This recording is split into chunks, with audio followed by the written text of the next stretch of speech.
Okay, be honest with me. How many times today have you thought about them? That person. The one you maybe shared one great conversation with, or matched with on an app but have never actually dated. Maybe it's a coworker you barely interact with, or a friend of a friend you met at a party once. And yet, here you are. Their name is on a loop in your head. You've replayed that one brief interaction you had for the 100th time, analyzing every word, every glance, every emoji in that one text they sent you 2 weeks ago. You've cycled through their social media profiles so many times you could draw them from memory. You feel this aching mix of hope and anxiety sitting in the pit of your stomach. You find yourself crafting entire future scenarios in your head, a whole life together, based on almost nothing.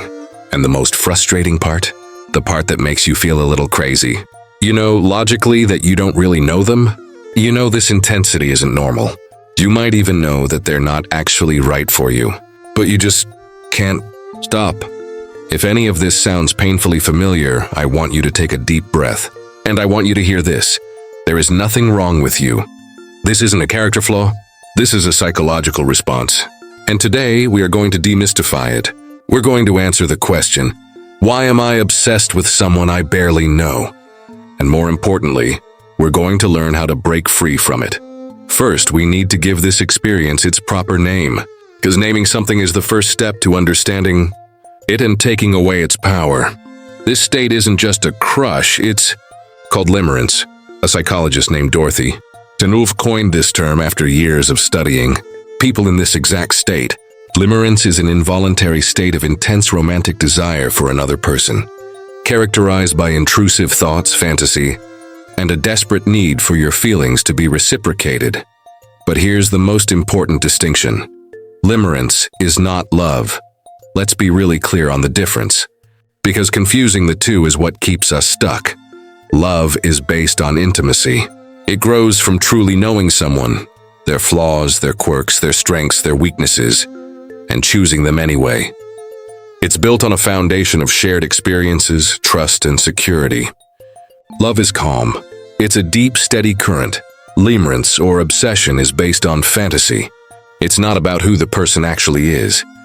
It's about the idealized version of them you've created in your head.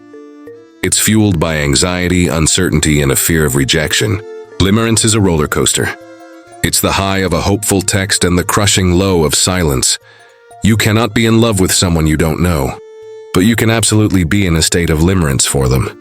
Understanding that this is a specific psychological phenomenon is the first step to freeing yourself from it.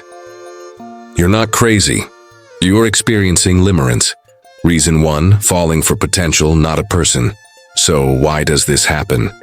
Let's get into the first reason. You're not obsessed with the person. You're obsessed with the potential you see in them. Think of it like this. This person is a blank canvas. You have very few actual data points about them. So your mind, in its desperate search for a narrative, starts to paint on that canvas. And it doesn't just use any paint. It uses the most ideal, perfect, radiant colors of your deepest desires and unmet needs. That one thing they said that was kind of insightful, your brain extrapolates that into, they're the most profound, intelligent person I've ever met. Their vaguely nice gesture, they are the epitome of kindness and compassion. Their good taste in music, we have a spiritual, soulmate-level connection. You are falling in love with a character you have written and cast them in the lead role. The real, actual human being is nowhere to be found in this fantasy. This is why when you finally do get to know them, it often feels disappointing, not because they're bad, but because they're a human being who can't possibly live up to the perfect fiction you've been nurturing in your mind for months. The obsession is with the story, not the person. It's with the idea of what could be, not what is. And that idea is incredibly seductive because it's perfect. And it's entirely under your control. Reason 2, the dopamine hit of uncertainty. Now, let's talk about brain chemistry, because this is a huge piece of the puzzle. Limerence is literally a chemical addiction. The key player here is dopamine. Dopamine isn't the pleasure chemical. It's the anticipation of reward chemical. It's what gets released when you're pursuing a goal, when there's a maybe on the line. This is why intermittent reinforcement is so powerfully addictive. Intermittent reinforcement is when a reward is given out on an unpredictable schedule. Think of a slot machine. You pull the lever over and over, mostly losing.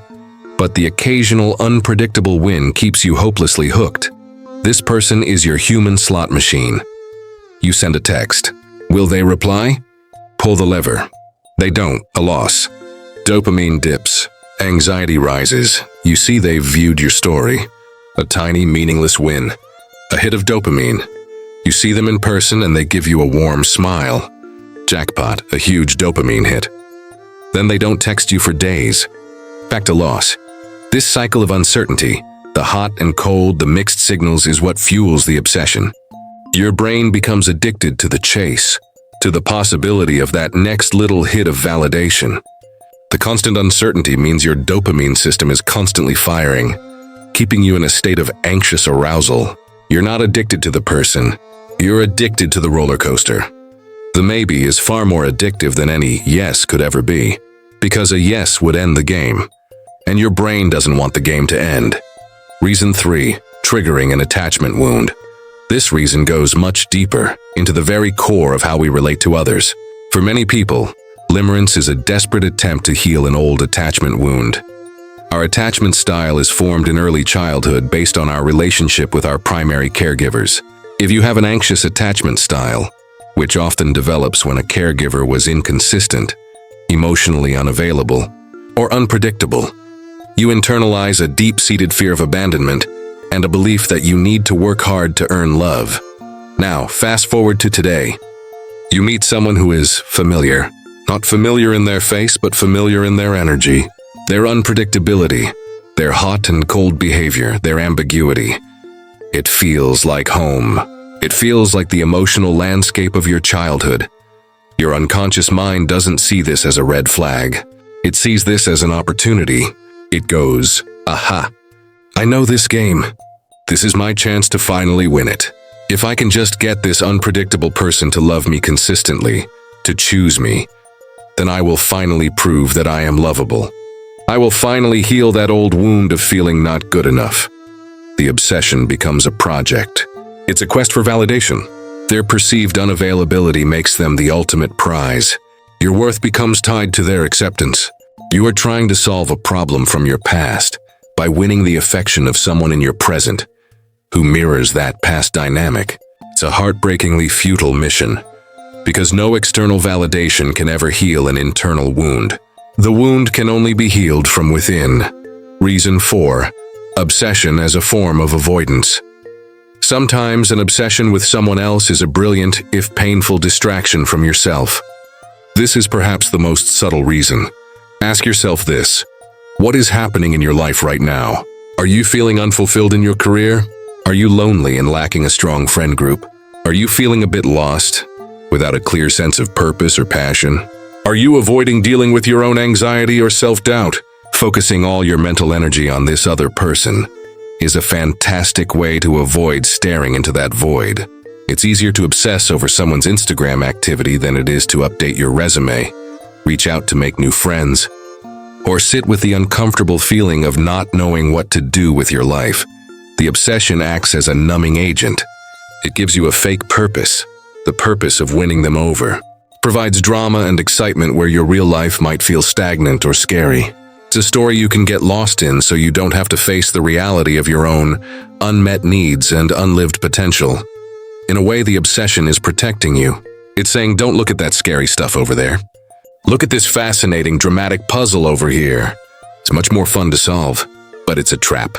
It keeps you stuck, pouring all your energy into a fantasy while your real life remains on hold. Reason 5, the scarcity principle. The final reason is a classic principle of persuasion: scarcity. We are hardwired to want what we perceive as rare or difficult to obtain. If this person is emotionally unavailable, already in a relationship, physically distant, or just generally hard to read, their attention becomes a scarce resource. And our brains are primed to value scarce resources incredibly highly. Their unavailability makes them seem more valuable and desirable. The fact that you can't have them makes you want them more. The challenge itself becomes the attraction. It's no longer about who they are. It's about what they represent. A prize to be won, a mountain to be climbed. This ties back into the dopamine hit. The difficulty of the pursuit provides a constant stream of micro-challenges. How can I get them to notice me? What can I say to get a reply? Each small attempt is another pull of the lever on that slot machine. The scarcity principle ensures the game is always challenging enough to be addictive. Okay, so we understand the why. Now let's talk about the how. How do you break this cycle? How do you get your brain back? This isn't about shaming yourself or just trying harder. It's about implementing strategic, compassionate steps based on the psychology we just discussed. Step 1. Acknowledge and accept without judgment. The very first step is to simply say it out loud to yourself. I am experiencing limerence. Say it with compassion, not judgment. This is a thing that is happening. It is not me. It is a state I am in. Stop fighting the thoughts. When the intrusive thought about them pops up, don't try to violently suppress it. That just gives it more power. Instead, notice it. Say, there's a limerent thought again. Acknowledge it, and then gently, without frustration, guide your attention away. This practice of mindful observation weakens the thought's grip over you. You are not your thoughts. Step 2. Go no contact digitally and mentally. This is the most important and non-negotiable step. You cannot break an addiction while you're still using digital. No contact, mute them. Block them if you have to. Delete their number. Stop looking at their social media, full stop. Every time you check their profile, you are giving your brain that little hit of dopamine it's craving and resetting the withdrawal clock. It will be painfully hard for the first 48 hours. Then it will get easier. You have to ride out the withdrawal. Mental no contact. This is harder. When you find yourself starting to fantasize, you have to consciously cut the daydream short. Literally say stop out loud. Change your physical environment. Go for a walk, splash water on your face. You have to train your brain that this fantasy is off limits. It's like building muscle. It will be weak at first, but it will get stronger with consistent practice. Step 3. Reality test the fantasy. Take out a piece of paper or open a notes app. Make 2 lists. List A. What I actually know about them. Be brutally, painfully objective. They have brown hair. They work in marketing. They said they like hiking that one time. They are inconsistent texters. This list will be shockingly short. List B, the fantasy I've created. They are my soulmate. They are the kindest person on earth. We would be perfectly happy together. They are thinking about me as much as I'm thinking about them. Seeing this side by side creates cognitive dissonance, forces your brain to confront the vast gap between the tiny sliver of reality and the massive, elaborate fiction you've been living in. Do this exercise every time you feel the fantasy pulling you back in. Step 4. Redirect the energy inward. Remember, this obsession is a massive amount of mental and emotional energy.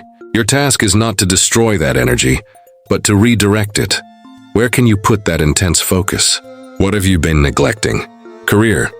Can you use that obsessive energy to work on a project, learn a new skill, or update your portfolio? Do hobbies. Can you pour that passion into learning the guitar, writing, painting, or working out? 3 friendships. Can you channel that desire for connection into deepening your friendships? Plan a trip with friends. Self-care. Can you obsess over your morning routine, your sleep hygiene, trying new healthy recipes? The goal is to take the energy of the obsession and use it to build a life so full and compelling that no single person could ever be its entire focus. You become the main character of your own story again. Step 5. Investigate the deeper wound. Get curious, not critical. Gently ask yourself the big questions. What feeling does this obsession give me? Excitement? Purpose? 2. What feeling is it helping me avoid? Loneliness, boredom, fear of the future? 3. Does this dynamic feel familiar? Does it remind me of my relationship with a parent or a past partner? 4. What do I believe getting their validation would prove about me? This isn't about blaming yourself. It's about uncovering the root so you can heal it. This is where journaling, meditation, or talking to a trusted friend can be incredibly powerful. When to seek professional help. Please know that there is zero shame in seeking help. If these feelings are completely overwhelming, if they're impacting your ability to work or maintain relationships, or if they're linked to a history of trauma or depression, Talking to a therapist can be life-changing. A therapist can provide you with tools and a safe space to unpack these attachment wounds and build healthier patterns. It is a sign of incredible strength to ask for support. You are the solution, not them. This journey isn't about making yourself stop thinking about them. It's about realizing that the obsession was never really about them at all. It was a message from your deepest self, pointing toward a need for more self-love, more purpose, more connection to your own life, or a need to heal an old hurt. The way out isn't through their validation. It never was. The way out is through your own. You are the prize you've been seeking. You are the one you've been waiting for. The love and security you're looking for out there, it can only ever be built in here. Thank you for watching.